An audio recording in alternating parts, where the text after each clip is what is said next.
start to realize that our people are in great, great danger now. Okay, my name is Ray Songtree. I'm in Kauai. Hawaii is advertised as paradise. We have here on Kauai a first strike missile base. Developed the Aegis missile here, 6,000 miles per hour. We have it here. The Aegis missile can hit anywhere in the world in 1 hour. That's what we have on Kauai. We have 4 of the biggest GMO chemical testing companies here. They're in a class action lawsuit with the community who they've poisoned, but they're crushing that with delays and delays. The community got behind a county ordinance or a bill to ask them simply, not ask them, the law will be that you have to disclose to us what chemicals you're using, and you have to create a buffer zone around the schools and the public access ways. And their reaction? This is Pioneer, DuPont, BASF, and Syngenta. Syngenta wants to merge with Monsanto now. Syngenta is out of Basel, Switzerland, Basel. It's where the central banks are organized. Okay, it's the Bank of International Settlements is in Basel. That's where Syngenta is. They're here using chemicals, atrazine, that is illegal in Switzerland, and they're using it here. But they won't admit it, and they've sued our county so that they can have the right to do whatever they want without disclosure, okay, and to not have a buffer zone around our schools where there's presently a class action suit against them because we have cancer here. So that's what paradise is looking like. I could go on and on about Kauai. Kauai also has Mark Zuckerberg, who just bought 700 acres here. And Zuckerberg supposedly created Facebook, but no one ever mentions that MySpace already existed. So in my opinion, he was brought in as a, computer whiz to create an alternative to MySpace. And for some reason, his system went crazy and got funded, and MySpace never did. I don't have to go far for the beast, okay? And I'm going to give an outline of the beast, but the beast is not something separate from who we are. No one is perfect. Everyone has temptation. Everyone can lean away or toward compassion. And those beings and people who lean away from compassion and seek to kind of glorify their own vanity by proving itself by abusing others, that starts to go into what we call abuse and crime and evil. So this beast, that we call the beast, or we call evil, or we call negative, it's a tendency that any of us can have. And we have been socially engineered by these people who want to control everybody. They have social engineered our values. And to our detractors that insist that this march will never add up to anything, fuck you. My book, my series, is an attempt to bridge generations. I go into the celebrities big time, especially in the second book, because I want young people to be able to relate to it. So when I discovered that the same people who are manipulating politics are also manipulating the music industry with the all-seeing eye symbol, all kind of connections happen for me. And this is what I looked into. And I looked into what I found to be a fact, that everyone we've heard of was promoted so that we heard of them. And if they weren't promoted, we never would have heard of them. So all of the big leaders in World War II, Churchill, FDR, Gandhi, Hitler, all these people were groomed for their positions.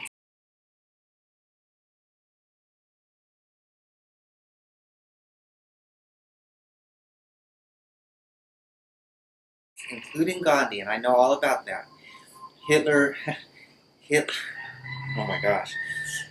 Hitler was the illegitimate grandchild of Solomon Rothschild in Vienna. His maid, he knocked up his maid, he was a lecher.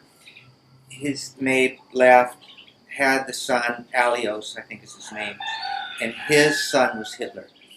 So they set all that up. I'm going to give a little bit of history. I'd love to give more, but I'm curious if you guys could raise your hands.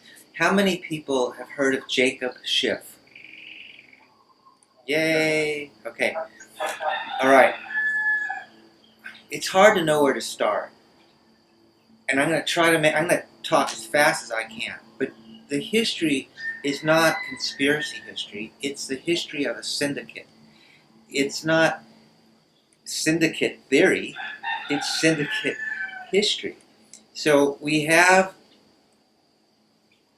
I was going to go into the whole evolution of the Jewish religion.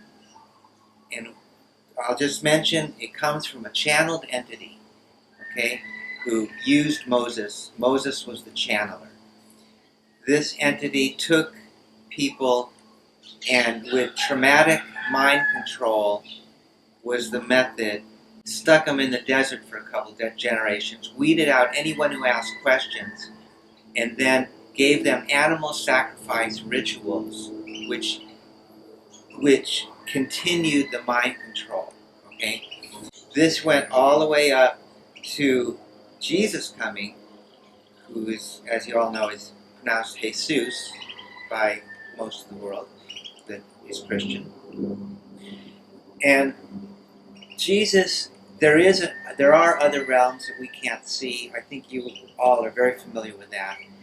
And we'll say Jesus was with a group, and they saw the Roman Empire, which was completely evil.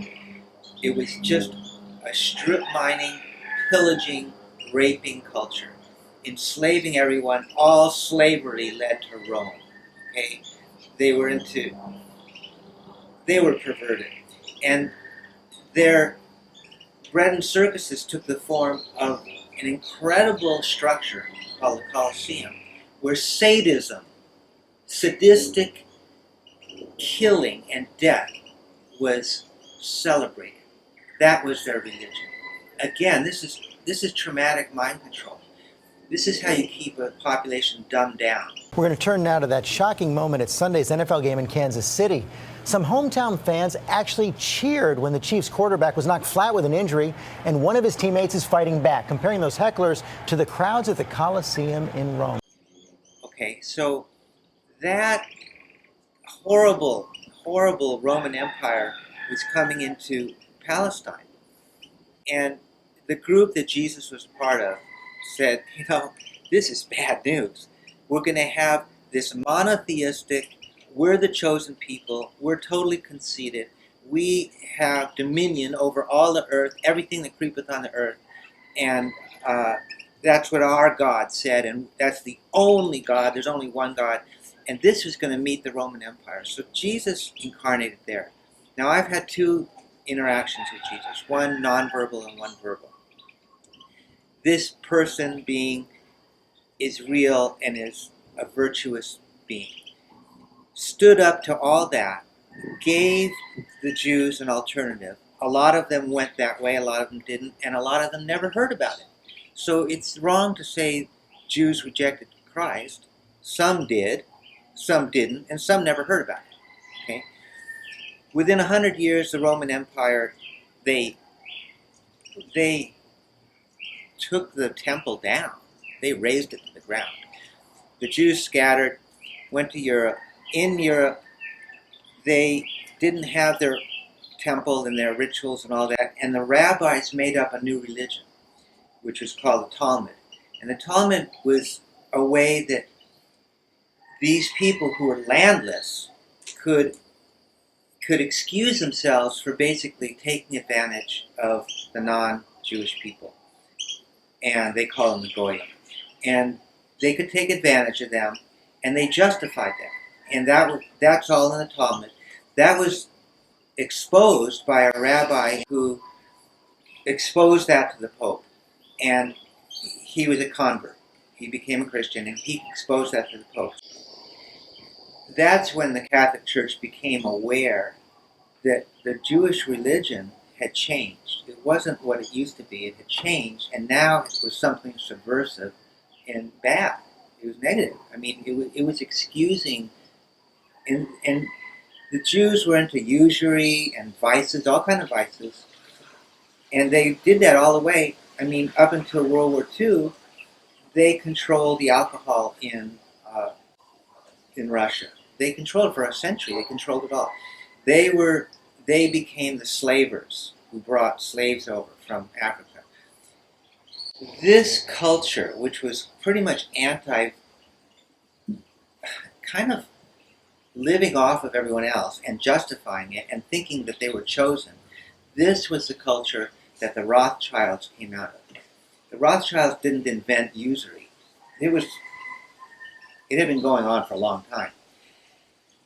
But the Rothschilds got into the aristocracy, and they came in when war became industrialized, when it became big bucks. And a country that was being threatened by war, their leaders would need money now.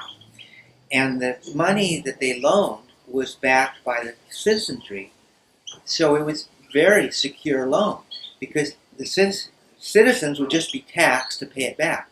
So, I don't know how to pronounce his name. I think it's Amschel.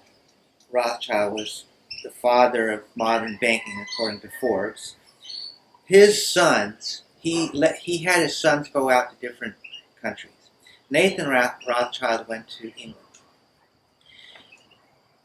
I think at the age of 18, with basically unlimited funds. Okay, these people are that rich in those times. I mean, so he could make a deal with anyone. He could beat anyone's deal because he could take a loss. He could do anything he wanted. He quickly became very, very influential. The East India Company was already in the Far East since the early 1600s, but he did take it over, and the East India Company became the Rothschilds, and which you all know is in German is pronounced Rothschild. So anyway, it's Red Shield. Their first name was Bauer, but it got changed. Blah blah blah. All this history. So when you think of the Boston Tea Party, it wasn't Americans protesting the British. That's not true. See, everything has been changed and distorted. Okay? What they were protesting was the East India Company. And that's why they had the Boston Tea Party. The tea was coming from India. It was anti-Rothschild, okay? Anti-East India Company. What was Nathan Rothschild's reaction? He was pissed off about this American colony thing. And he was behind the War of 1812. Okay, I'm not going to go now into the Freemasons. Okay, I will. The Freemasons are a really ancient order, secret order, and King James was a Freemason. And he had translators translate for a new Bible, which King James Version of the Bible. This was the Bible, everyone, for 300 years. For the whole English Empire, which is really the Rothschild Empire, it was that Bible. King James was a Freemason. The person who compiled all those translations was Sir Francis Bacon. Sir Francis Bacon was a Freemason, high degree. This is the Christianity that influenced the whole world. It was a Freemasonry version of it. Sir Francis Bacon was very good at English. He is the mind behind Shakespeare. That's who it was, Sir Francis Bacon. So this Freemasonry was very strong. Out of the 56 founding fathers, 50 of them were Freemasons. We didn't have a revolution. We had a Freemasonry takeover after the British were pushed aside, which was really the Rothschilds.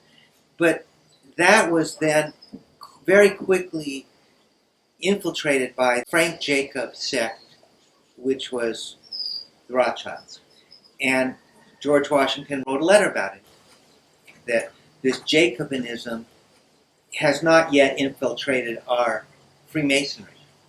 Well, that's all fine and good, Mr. Washington, but the Freemasons are there, and their concept of God is this all-seeing eye on top of a man-made pyramid, okay?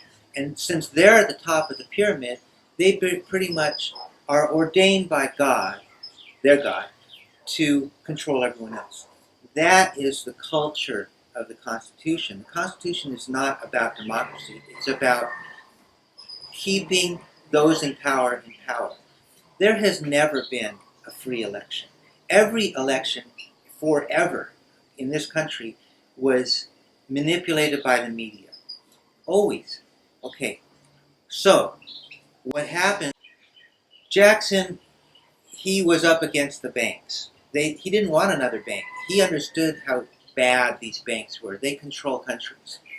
And he stopped them. Jackson has made a big patriot by people now.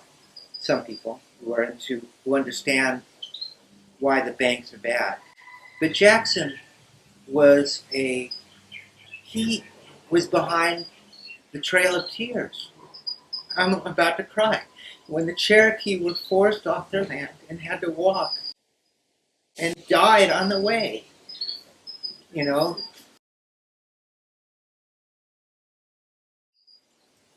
Awful. This guy was a bad dude. And I want to say something about Thomas Jefferson. Oh, Thomas Jefferson. Thomas Jefferson, with the Louisiana Purchase, knowingly consigned hundreds of cultures and tribes to extinction. I don't think that's so wonderful, okay? And I have my connections with that person. That's another whole story. Then we have Lincoln. Lincoln stood up to the banks. He came out with the greenback. The greenback was a debt-free currency. Oh, that pissed them off.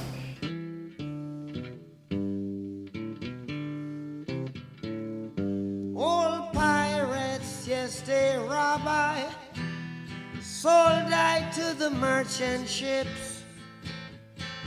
Minutes after they took I from the bottomless pit.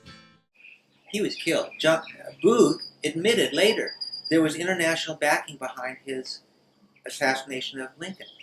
But my hand was made strong by the hand of the Almighty. We forward in this generation triumphantly. Won't you help to sing these songs of freedom? So Jacob Schiff grew up in the house of Rothschild, Frankfurt. He came over in 1865 at the age of 18. Again, with unlimited funds. Okay? He could beat anyone's deal. He quickly gained influence. Now, I need help with this pronunciation because I don't know how to do it. It's Kuhn. I don't know if it's Kuhn or Kuhn, Loeb and Company. This was his company, who I'm about to explain to you how the Rothschilds and Rockefellers are the same entity. So the Rothschilds were into vice. We already talked about that. And they were into drug running. And they forced, with their British Empire, they owned the British Empire. It was their business model. They forced opium on China with the Opium Wars, with gunships that went down the coast smashing everything. Cannons, like 20 cannons on either side of the boat. So the Chinese didn't have anything like that. So they pushed opium, okay? And by the way, they're doing it right now, okay? You all know that as soon as the U.S. went into Afghanistan, the Taliban had shut down opium. The U.S. got it up immediately and got it back into production. And you all know that, well, maybe you don't, that Mexico, you know, Operation Fast and Furious was just the tip of the iceberg of the U.S. funding the cartels of Mexico to destabilize Mexico, which is a good thing for the controllers. They like weak people. Destabilized countries, they need help. That's their whole deal. Destabilization, consolidation.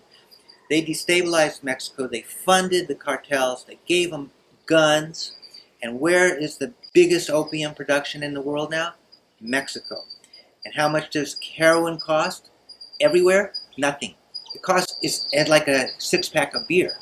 Okay? That is the Rothschilds. Okay? I'm going to draw some more stuff here. Important name. He comes in. He takes control bit by bit. By the end of the 1890s, he's in control of 96% of the railways. Okay? But he's already in control. He discovers another drug runner named John D. Rockefeller. Okay? He and John D. Rockefeller is getting into oil with really just horrible. I can't know how to say it. With no scruples, the way he competed with other oil companies. So Rothschild, Jacob Schiff, comes in and says, "Hey, John D., we're going to give you a deal. We're going to give you a discount on your oil that we ship with our railroad." And this deal, this discount is so significant. He gives them a deal that Rockefeller's oil, he puts everyone else out of business, basically. And Standard Oil takes over, okay? And they're working together. Okay, this company, I'll say Q and Loeb and Company, which is Jacob Schiff, which is the Rothschilds, ends up being the ones who put together the Rockefeller Foundation.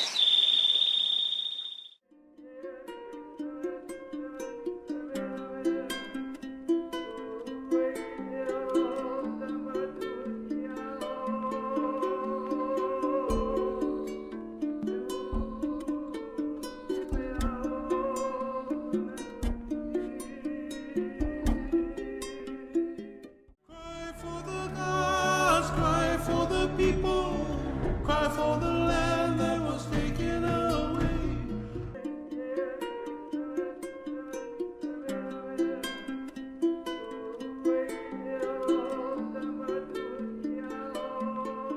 This is how close they are, okay? They are the same thing. So I call them the Rockefellers. I'll give you more examples of this. Now, Jacob Schiff was a very significant monster, okay? He funded and trained the Bolsheviks right in Manhattan, New York. Rebels in Libya and the rebels in Syria, there's no rebels there. They're all mercenaries. The Bolsheviks were mercenaries. They were sent over to be the rebels, and Nathan Rothschild, a century earlier, Nathan Rothschild, Napoleon gets defeated, 1814. Nathan Rothschild organizes a big conference to decide how the victors are going to get along.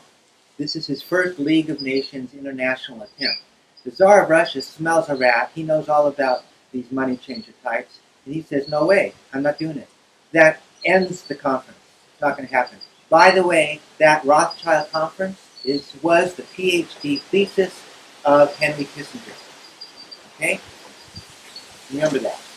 So Tears would come from each other's eyes and they would start to... They could not bomb in Laos, they could not bomb in Vietnam, so that began the incredible bombing of Cambodia. And this is when The number of bombs dropped equaled the amount of bombs dropped on Japan during World War II. The American pilot in the air and the American embassy, which was illegally directing the airstrikes. We couldn't understand why there were so many civilian casualties in this war. Why were they hitting all these civilians in villages? From 1969 to 1973, more than 500,000 Cambodians died. By 1974, the bombing had disrupted the nation's agricultural system and a famine ensued. Over 2 million refugees poured into overcrowded cities. There was no American war in Cambodia before President Nixon and Dr. Kissinger. That is totally incorrect.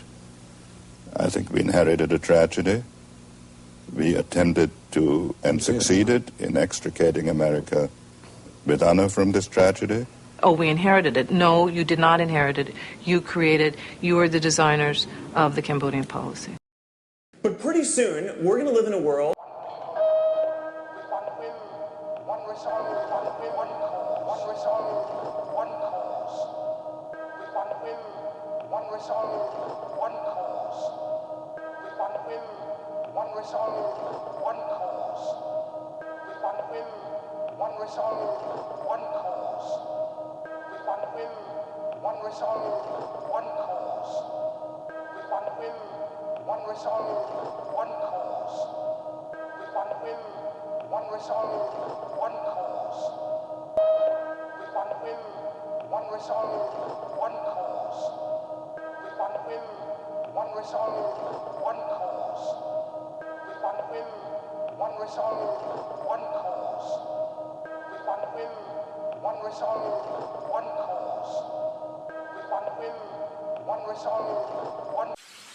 He vows to destroy the Tsar. 100 years later, Jacob Schiff sends the Bolsheviks. They are better armed than anyone else.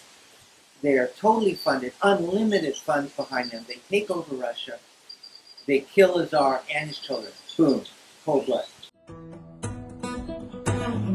Pleased to meet you. Hope you get some money. It was puzzling you. It's just nature of me. Stuck around St. Petersburg when I saw walls of town for change.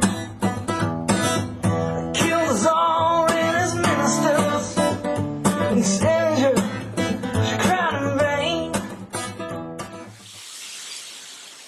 Now, that was one of the worst things he did. But Jacob Schiff was into all kinds of crap. He started the ADL, which would socially engineer our view of the Rothschilds. And everything that we would criticize would be called anti-Semitism. Now, this nose, big nose, I'm an Ashkenazi Jew. Okay? Ashkenazi Jews come from the kingdom of Kazakh, Caspian Basin. It's now called Georgia and Ukraine. That country, that kingdom was converted in a whole to Judaism in 740 because the Muslims were coming from the south, Christians were at the north. This tricky king said, so he converted to Judaism, but these Jews, supposed Jews, who all speak Yiddish, who are 90% of the Jews of the world now, according to the Jewish Encyclopedia, these fake Jews, converted Jews, they never got original Judaism. They got the Talmud that I told you about. Okay, so this is the culture. Okay, so I can say anything I want about the ADL or Jews because this is an Ashkenazi Jewish face. Okay, my extended family was all killed in World War II in Europe, so I can talk about Israel, and I do. Israel is a station for the hitmen of the world.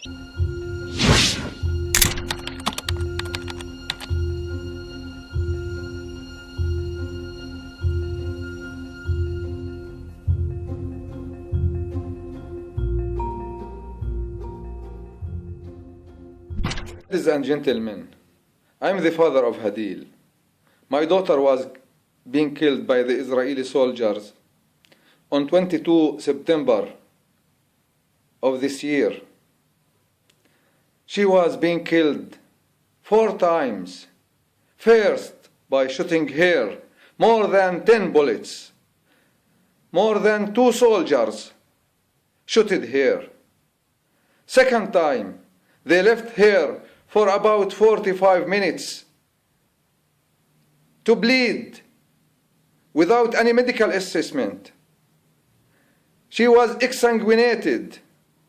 Third, while transferring her via ambulance without any medical assessment, as example, without an endotracheal intubation, without mechanical ventilation, without any assessment.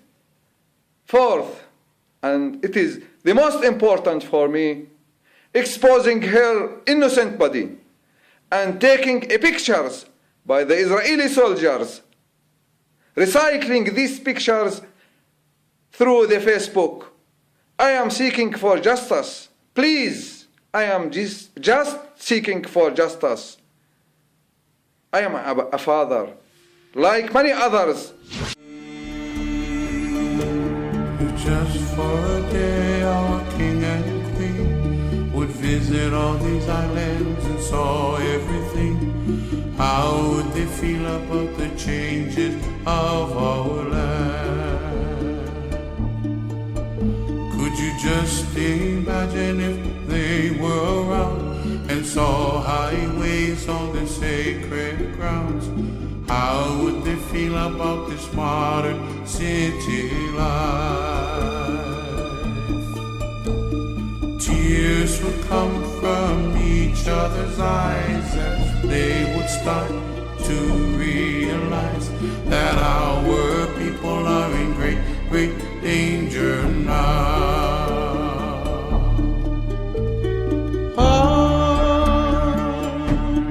Would they feel? Would their smiles be content than and cry?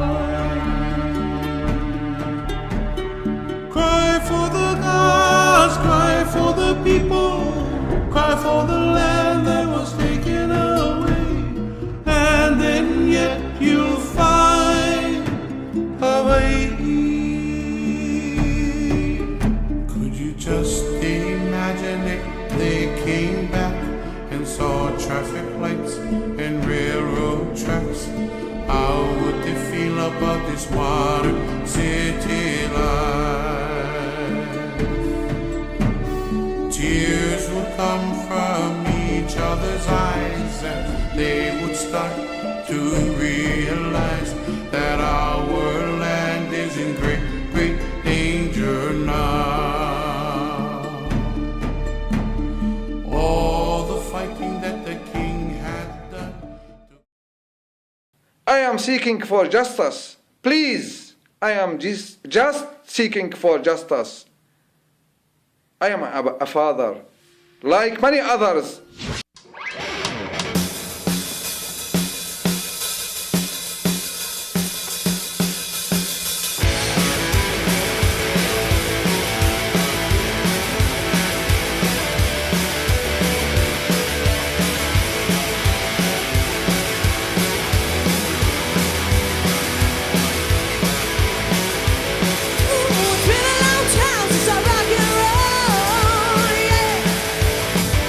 It's been a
na na na na na.